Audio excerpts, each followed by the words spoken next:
Ребят, попробуйте пожить в аренде. Вообще, готовы ли вы жить за городом? Я-то знаю, что такое загородная жизнь. Ну, вот просто не сложилось и не сложилось. Про загородный коттедж нам стоит забыть. Расскажи мне, что было за кадром, почему мы не могли выйти в сделку, почему мы тянули до последнего.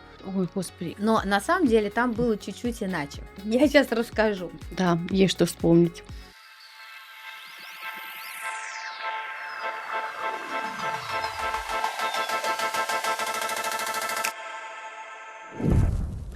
Всем привет! Это подкаст Рокчеева решает. И сегодня у нас студия гость Наталья. Наташ, привет! Да, привет, привет. Спасибо тебе, что ты нашла время в субботу прийти ко мне в студию и вспомнить, как мы с тобой покупали твой загородный дом. Да, есть что вспомнить. Есть что вспомнить. Ну, мы с тобой знакомы уже достаточно давно. Да, Познакомила да, нас одна святая женщина, которая зовут Света. да. Свет, привет тебе огромное. И Андрея тоже. Спасибо вам, кстати, за подгон такой. Мы с Натальей не только дела делаем, но еще и дружим. Да, мы знакомы уже достаточно много лет, и нас связывает гораздо больше, чем вопрос недвижимости всякие. Я думаю, что Непонятные. да, да, не будем раскрывать все детали, но тем не менее это, конечно, уже отношения за рамками риэлторских каких-то вещей. Ну да, я помню, мне Света пишет и говорит, там, моя подруга, ей надо помочь купить загородный дом. Да. Вот, я это помню. Это было, наверное, года 3 назад, да? Нет, это было 4 года назад. Слушай, 4 года 4 назад? года назад. 4 года назад! 4 года назад мы сделали первый заход к покупке своего дома. Понятно. Ну, слава богу, что мы его все таки Да. сделали. Я немножко поясню. Сложность была в том, что Наталья не москвичка. В Москве она только работает, и, по сути, ее работа связана с постоянными разъездами по стране и миру. Поэтому сказать о том, что Наташа знает Москву, ну, наверное, я скажу, что она не знает. И поэтому, когда стал вопрос о покупке дома, то это был такой очень размытый запрос. Хочу дом с земельным участком, с какой-то доступностью к транспорту, с какой-то доступностью транспорта. То есть все это было очень так эфемерно. Да, абстрактно достаточно, потому что непонятно. На самом деле здесь был плюс в том, что нам все равно было, в какой район Подмосковья ехать, но мы не понимали даже в какой локации начать искать. Да, ну если ты помнишь, мы тогда с тобой приняли такую тактику и стратегию, что мы объездим все направления, по крайней мере, основные трассы шоссе, и чтобы вы поняли, где у вас откликается, где у вас не откликается. Но мы Мгм. тогда много, мне кажется, посмотрели объектов и направлений. Да, мы пробовали и разные районы Подмосковья пробовали, но в силу там обстоятельств, которые не будем обсуждать, мы этот вопрос решили закрыть, и ты как раз сделал прекрасное нам предложение. Ребят, попробуйте пожить в аренде. Вообще, готовы ли вы жить за городом? Да, и появился вот тот коттедж, в который мы переехали, 2 года мы в нем прожили. На самом деле стоял вопрос, действительно, привыкли мы жить за городом. Это совершенно другой ритм жизни, это совершенно другой график жизни. Элементарный там поход в магазин, в аптеку, ты вот так просто не выйдешь. Ну, это Да, было правильное, как да, бы это было решение, да, абсолютно потому что правильное я решение. помню, что когда мы посмотрели одно, второе, третье, пятое, десятое, и Мгм. я понимаю, что у вас отклика и искры в глазах не было, Мгм. и понимала, что для того, чтобы принять правильное решение, все-таки город или за город, то нужно просто пожить за Да, городом. да, да. Да. И это И было, предложение, кстати, нашлось прям вот буквально ну, мы только с тобой проговорили, на следующий на день, следующий день, Наташ, да. поехали. Да, на самом деле муж был категорически против, но я всегда быстро принимаю решения, он принимает эти решения дольше. На тот момент мы жили в прекрасном, любимом мною юго-западе. И мною Да, тоже. да, очень люблю этот район. Уезжать было так достаточно сложно, наверное. Не понимали, зайдет или не зайдет. И мы стали жить на юго-востоке. Ну, не сказать, чтобы район был с точки зрения инфраструктуры как-то сильно развит, но мы прислушивались к себе. А готовы ли мы перестроить свою жизнь для жизни за городом? Это оно, или мы все-таки вернемся в город и закроем этот вопрос? 2 года мы прожили и уверились в своей правоте. Да, мы хотим жить за городом. Ну, я рада, что так случилось, хотя, честно, у меня были какие-то такие такие ощущения, что вы достаточно быстро сбежите, ну, по крайней мере, сбежите из того района. Но вы оказались настолько непритязательными, что это прям мое как бы такое удивление. Вот, потому что, ну, я-то знаю, что такое загородная жизнь. Мгм. И когда ко мне приходит запрос: мы хотим за город, мы хотим там 20-30 соток земли, я говорю: да-да, хотим просто горбатиться все выходные, собирать эту траву, думать о том, куда ее вывести, ну и так далее и тому подобное. Я упустила тот момент, когда вы прекрасно проживали в своем этом загородном доме и снова вернулись к покупке загородного дома, но как-то это прошло мимо меня. Ну, на тот момент вы уже там плюс-минус ориентировались, потому что Мгм. первый экскурс был как бы сделан. А, что сподвигло? Как вы вообще залетели туда, куда я, собственно, вам раньше показывала? Потому что мы туда ездили, смотрели Да, дом в Образцовой. Кстати, он сейчас выходит в продажу. Буквально вчера туда ездила. да. Да. Расскажи мне, что было за кадром, когда меня не было? Потому что, ну, самая основная кульминационная развязка, что если бы мы вовремя не подключились к сделке, ну, даже в этом процессу, потому что сделка, по сути, еще и не пахла. Да, получилось как, лет 5 назад мы, наверное, для себя, мы сами ездили в Загорянку Лайф, вообще в целом вот эти коттеджные поселки, которые находятся там. Я не вспомню, что тогда не сложилось, ну, вот просто не сложилось и не сложилось. Потом мы с тобой обсуждали возможность стройки, смотрели, участок, который тоже не случился, и мы как-то вроде бы подзатихли. Я опять, вернулась, посмотреть, что происходит в "Загорянке Лайф". Там оказалось, что открывали третью очередь. То есть основные первые 2 очереди — это дуплексы, а третья, последующая очередь — это отдельно стоящие коттеджи. Земли побольше и коттедж отдельный.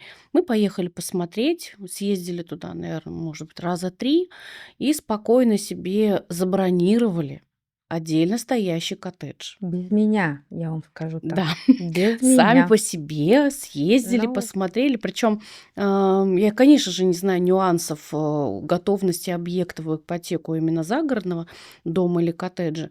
Нас застройщик уверил в том, что условия вроде бы меняться не должны по ипотеке, потому что для меня это было принципиально важно. Я объясняла, что ипотеку мы хотим под 8%.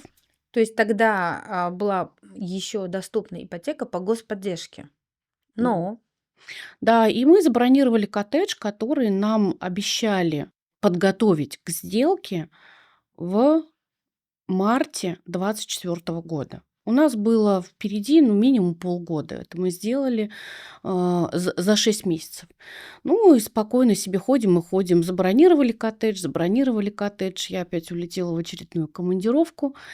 И приходит, новость, мне кажется, даже мне ее кто-то переслал, это я потому что тебе ее да-да, переслала. о том, что меняются условия по льготной ипотеке. С процентом-то всё в порядке, а вот суммы, которую можно взять в эту льготную ипотеку, конечно, впереди ждали чудеса. Да, я поясню. На тот момент, когда Наталья бронировала свой дом, лимит по ипотеке господдержка составляла 12 миллионов. И он менялся на 6 миллионов. И, конечно, это сильно меняло картину. Не то чтобы для нас это меняло, кардинально все. Мы, складывая, свои возможности финансовые, понимали, что про загородный коттедж нам стоит забыть. Я в это время была в Китае, 5 дней на решение вопроса, и я позвонила тебе и сказала: "Спасай". Вот я не знаю, что нужно сделать, но за 5 дней нам нужно взять ипотеку. Это все, что я могла сказать, потому что почему тебе позвонила? Да у меня, в принципе, не было сомнений, кому звонить, потому что я знаю, что если ты берешь, то ты делаешь. У меня даже не было сомнений в этом. Но на самом деле там было чуть-чуть иначе. Я сейчас расскажу. А, до твоего отъезда в командировку в очередную, Мгм. я тебя спросила: "Наташ, как у тебя дела?" Ты говоришь: "Наташ, Мгм. все хорошо, а, объект мы выбрали, и там сейчас готовят документы". И такой ответ я получала, ну, вот с какой-то такой регулярной. Месяца 2 точно. Месяца 2 я у тебя получала этот от тебя ответ. И, ну, я как человек такой держу некую такую субординацию, несмотря на то, что мы с тобой Мгм. дружим. Для Мгм. меня важно комфорт, не давить до определенного момента. Вот. И когда у нас пришло уведомление от банков, что все, лафа заканчивается, я тебе говорю: Наташ, а тебе ипотеку одобрили? И ты говоришь: нет, конечно, ипотеку мне до сих пор не одобрили. И самое смешное было, что застройщик, у которого ты покупала этот объект, должна была купить, у него Мгм. были требования, что ипотеку должны были одабривать они. Мгм. Да, да. Да, и, собственно, это и было неким таким камнем преткновения, почему ты была не у меня, а ты была Мгм. там напрямую. Ну, тут вопрос как бы в другом, что на тот момент почему они тебя не одобрили? Потому что документы по ипотеке, которые они должны были подготовить по дому, они были не готовы. Они строили дома, и правоустанавливающие документы, они не подходили под господдержку. Соответственно, они полностью переделывали всю документацию, они по документам делали реконструкцию уже построенных домов, и они не успевали получить документы к нужному сроку. И они не знали, не знаю, может быть, знали, я не знаю, почему они сидели и ничего не предпринимали, потому что по факту, вот проволочка еще там в один другой день, ты бы осталась безо всего. Но ты на самом деле молодец по причине того, что когда ты поняла всю, в общем-то, вот эту вот соль, во что это может обернуться, мы с тобой стали искать решение. Я, конечно, созвонилась с этими застройщиками и выяснила, есть ли у них объекты, которые могут подойти под эту ипотеку. И у них вместо коттеджа был Мгм. дуплекс. Да. Ты, конечно, наверное, так сама с собой пыталась договориться, но я тебе сказала: Наташ, вот у тебя есть один коттеджный поселок. Мгм. Вот у тебя есть улица. Вот на этой стороне улицы стоит отдельно стоящий коттедж с земельным участком, а напротив, ну, по факту это так Мгм. получается, стоит такой же дом, только, ну, как бы на две семьи, тоже с земельным участком. То есть ты либо его купишь, либо ты останешься ни с чем. Да, И решение было принято мгновенно, абсолютно. просто мгновенно. Дальше началась целая история, потому что эта компания аккредитована была только в одном банке, Росбанк. И это такой не очень сильно популярный банк. И когда я с застройщиком, ну, как бы вела переговоры на предмет того, что мы тебя одабриваем по ипотеке, будем сопровождать, они сказали: вы не сможете, потому что это Росбанк, у нас там свои договоренности.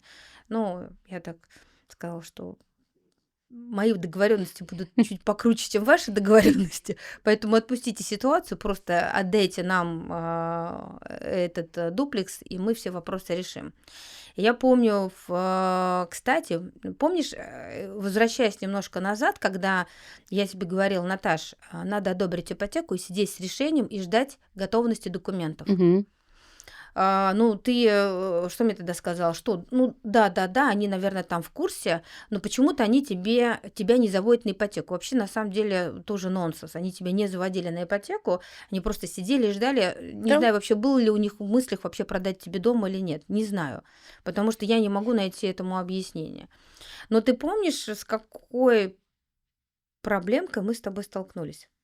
Их там было не одна, насколько я Нет, помню. одна из, которая не давала по скорингу тебе получить одобрение, потому что у тебя где-то А, закралась какая-то просрочка в каких-то просрочка. там 100 рублей или там 1000 Се рублей. Ой, господи, или 7 рублей, Ну, в или общем, 17 рублей, что-то вот такое, там по вот. И это какому-то. ушло в крутую просрочку, которая, в общем-то, на поверхности была не видна, и ты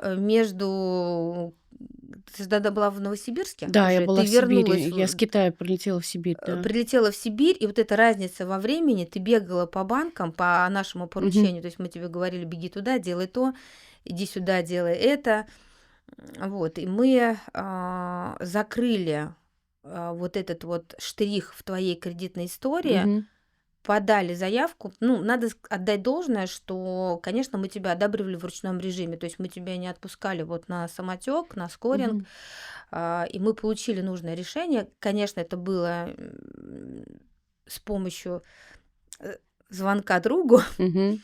Вот. Но это не говорит о том, что там что-то было не так, потому что у тебя портрет заемщика более чем всем бы такой. Мгм. Вот, но вот эти вот просрочки там в каких-то там 17 рублей дали о Да, себе знать. Вопрос в том, что если бы у нас было бы время, вот те полгода, мы да. бы вообще не парились. А когда счет уже пошел на часы, это оказалось прям вот критично. Мы с этим справились, и у нас была еще одна проблемка какая-то, я даже сейчас не помню какая. Мы не могли выйти в сделку. А что, почему мы не могли выйти в сделку? Почему мы тянули до последнего? Да. Документы, по-моему, не это самое Где-то были. что-то были не готовы документы, потому что я же еще с разницей во времени делала одни документы в Новосибирске, потом переезжала. Одни документы я делала в Барнауле, потом Да, я помню, что за вот эти возвращалась. 5 дней ты где-то 3 раза переезжала. Да, и нужно было же еще сделать электронную подпись свою оформить. У нас она не получалась по каким-то причинам. И, конечно же, мало того, что это конец декабря и конец календарного года, и со всеми И вытекающими разница во последствиями, и времени. разница во времени, и наши короткие сроки, а там было действительно 5 дней. Там было с понедельника по пятницу. Да. То есть я сидела в Новосибирске в ночи, оформляла сделку Я с помню, у нас это была уже, 9 вечера, а у меня был час ночи. да, у нас было 9 вечера, притом на минуточку банки уже были закрыты. Да. А И мы сделали, у меня не считывался в загранпаспорте чип. биометрия, чип Да, не биометрия. считывался. Хоть плачь, сиди над этим чипом, но он не считывает камера его телефона, и все. Конечно же, помучились, но тем не менее, я такого стресса давно не испытывала. Когда ты понимаешь, что все у тебя, ну, либо сейчас, либо никак, вообще никак. Ну, ты знаешь, в экстремальных условиях, когда человека забивают в угол, у него открываются экстраспособности. Это Ты точно. знаешь, честно, для меня твоя сделка это был вызов, потому что я понимаю, что, ну, то есть, если бы в этой сделке все решала бы я бы могла бы совокупно оценить. Но когда в этой сделке был застройщик, который полгода ничего не делал, и рассчитывать на него, что он вот там за пару-тройку там дней нам предоставит полный пакет документов, все выписки, все, что нам нужно. Нам же нужно было сделать еще оценку этого Да, то коттеджа. есть у нас У нас на ничего на не было. момент первого дня, когда мы решили, что надо бежать, даже объекта не было. Объекта В не этот было, день конечно. поехал мой муж, я попросила: "Съезди, выбери". Он говорит: "А что выбирать?" Я говорю: "Что хочешь. Что Вот хочешь. что тебе покажут Да, все свободное". вот вы скажут, документ есть на это и Да-да, на это. Вот. вот из этого выбираю, все меня нет, он мне по фото прислал. Говорю: "Да бог с ним уже, вообще не до выбора такого". Нет, ну да, когда, если потом уже откатываешь назад, и ты понимаешь о том, что могло быть что-то или ничего, то, конечно, что-то лучше, чем ничего. Ну, на самом деле мы во всем, конечно, слава богу, склонны искать плюсы. Я их сейчас уже очевидно вижу, и все сложилось так, как, видимо, должно было сложиться. А тем более, когда ты на это действительно смотришь, с нынешней ситуацией, а, большего счастья или больше счастливого человека, обладающего ипотекой на ближайшие 20 лет, наверное, трудно было себе представить, потому что я сияла счастьем. Мне нужно было там пару дней выдохнуть и осознать, а потом внутри такое блаженство. Думаю: "Господи, мы это сделали". И впереди там, конечно, страшно и становится, что 20 лет и как. Да ничего, справимся. Наташ, у тебя главное 8%. 8, да-да-да, это 8%, которые сейчас, Даже если наверно. этот платеж вот сейчас в абсолюте взять аренду квартиры, мы даже не говорим про загородный дом и квартиры, он гораздо меньше, чем арендный Да, платеж квартиры. 87 тысяч мы платим, ежемесячный платеж нашей ипотеки. Загородный дом 155 Мы квадратов с и тобой 4 брали с сотки. минимальным первоначальным взносом. Да, да, 30%. да, да, да, 30%. да. Сколько у нас с тобой стоил весь Он, этот? по-моему, 14 миллионов? 14 600 он стоил. Мы оплатили около 3 Там 3 с небольшим да, миллиона. миллионов. Это позволило нам, всю оставшуюся у нас сумму вложить. И вот сейчас заканчиваем отделку, этого дома, потому что он был без отделки, только голый кирпич, без стен. В противном случае, даже если бы просто это были не 12, а 6 миллионов, мы бы Но это купили ничего. это ничего. То есть, Земельный участок можно было бы купить и на этом все зубы да, положить на полку. да. Да. Да, да, поэтому, я вот только сегодня была, ездила смотреть, они докладывают санузлы. Ну, это счастье. Правда, это счастье. Мы планируем к Новому году переехать и То зайти в есть вот свой прям дом. буквально-буквально. Да, Я очень рада. да. Приглашаю в гости. Я всегда, я всегда за. Винный холодильник даже купила. Да ты что? Ну, Да. я как, самый такой именитый алкоголик, который 24/7 за рулем, для меня это актуально. Приеду без машины. Спальня есть, Ура, спальня есть. гостевая. Гостевая. Замечательно. Наташ, но, я на самом деле, кайфую от того, когда я преодолеваю какие-то сложные кейсы. Потому что, ну, просто продать и купить, мне кажется, на это способен каждый. А когда у тебя есть, какие-то ограничения, Вызов, ты правильно ведь вызов. назвала? Это на самом деле на тот момент был вызов. И я с тобой совершенно соглашусь, и я в этой парадигме всегда живу. Каждый должен заниматься своей работой. И, к сожалению, очень часто ваш труд риэлторский, он дискредитирован. Ну, вот такими, ну, нельзя назвать самозванцами, ну, не очень образованными людьми. Но я всегда, и ты знаешь, что в Москве, сколько у меня есть друзей и знакомых, ни один не прошел мимо тебя, потому что я всегда говорю: ребят, есть только один человек, который совершил подвиг и за 5 дней без объекта взял мне ипотеку. И я еще, меня не было в городе. Да. Я просто, не знаю, у меня есть много знакомых риэлторов, но я, с сомнением думаю о том, что кто-то из них бы с этой задачей справился. Ну, Наташ, спасибо тебе огромное. Вот это прям твои слова как бальзам на душу. Я и моя команда, мы очень старались. И наши партнеры в банке нам очень сильно помогли.